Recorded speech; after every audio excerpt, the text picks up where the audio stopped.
What does it mean to grow up with something? What does it mean to love something that's been there with you before you even knew how to tie your shoes? Something that stuck with you.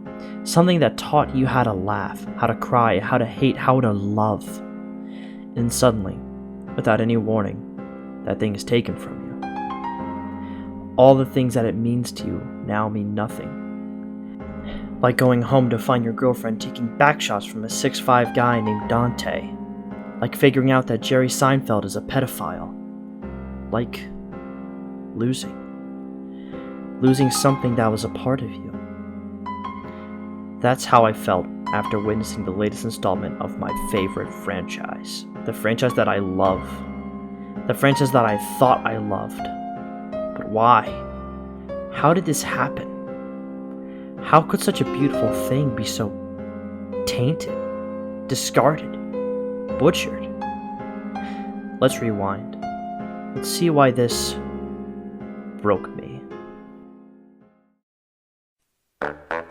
So the episode starts with everyone on Spongebob Street sleeping at the start of a bright Sunday morning. Squidward is trying to get a little bit of extra sleep on his day off, but is rudely awakened by SpongeBob's ear-piercing alarm, as well as SpongeBob himself literally barging into his home to make sure he doesn't sleep. Despite Squidward doing everything in his power to enjoy his Sunday through relaxation kits and trying to order a pedicure, SpongeBob and Patrick throughout the episode continuously try bugging Squidward and making him miserable. For example, they try forcing him as president of their Good Neighbor Lodge, knowing full well that earlier Squidward tried to hammer it in that he didn't want to be bothered. And it doesn't even end there, as they literally sabotage his entire Sunday special pedicure by throwing paint on him, sending him to the hospital despite his protests, and getting the pedicure without him. Squidward tries to get the pedicure that he himself ordered, only to realize that the Musher's hour is over and it was all for nothing. Squidward, rightfully, was furious.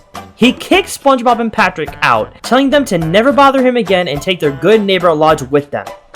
They only, and I repeat, only get the message as Squidward smashes his head through the door to tell them that they are the worst neighbors one could ask for and to stop calling him their president. And as SpongeBob and Patrick seemingly realize the error of their ways, Squidward laments of the Sunday that he has lost, the Sunday that SpongeBob and Patrick selfishly took away from him. He can't even read a Sunday paper, but when he does actually find the Sunday paper, he's only reminded of SpongeBob and his evil. But there is a silver lining. Squidward discovers that there is a security system he can install in his home, one to ensure the last few hours of his Sunday are uninterrupted and untainted. But you know what? SpongeBob and Patrick show up to his house anyway, taunting him with a cake that's probably poisoned with their lies and their deceit. But the security system does not detect them as a threat. In fact, the security system detects Squidward himself as a threat after accidentally hitting the security system. And what happens? SpongeBob drops the cake on top of the machine, causing it to malfunction and declare a code red situation. The security system takes control of Squidward's house and begins attacking the city, leaving the mayor to give Squidward community service for the damages he caused, even though SpongeBob and Patrick were in his house the whole fucking time and were responsible for everything. There's something here we need to talk about.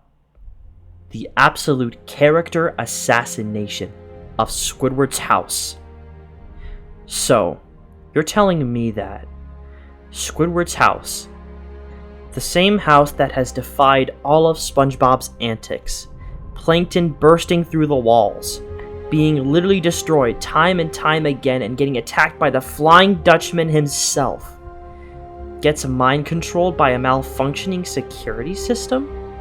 Squidward's house, the stone cold night itself. The creators of this episode absolutely had no respect for Squidward's house or the SpongeBob mythos. They could have used any other house, but they chose Squidward's to completely and utterly butcher. SpongeBob used to be a pioneer of animation. No, he used to be the king. And for this installment of the franchise to irreparably damage him the way it has is upsetting.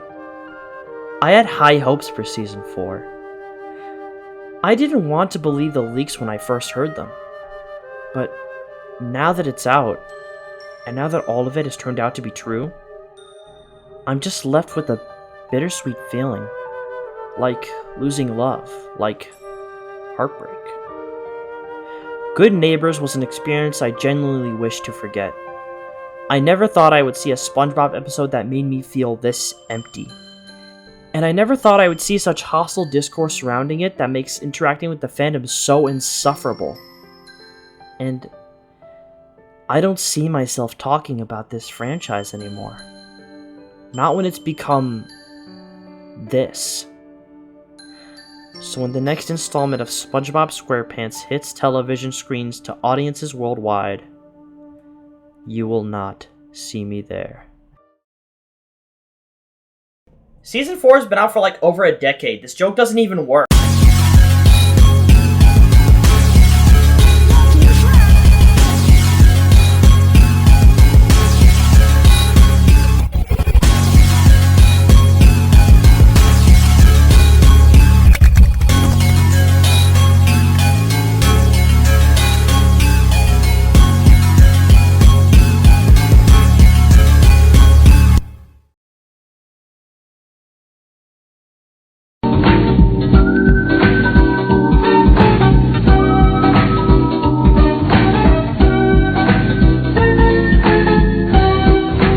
Metro Boomin, make it boom.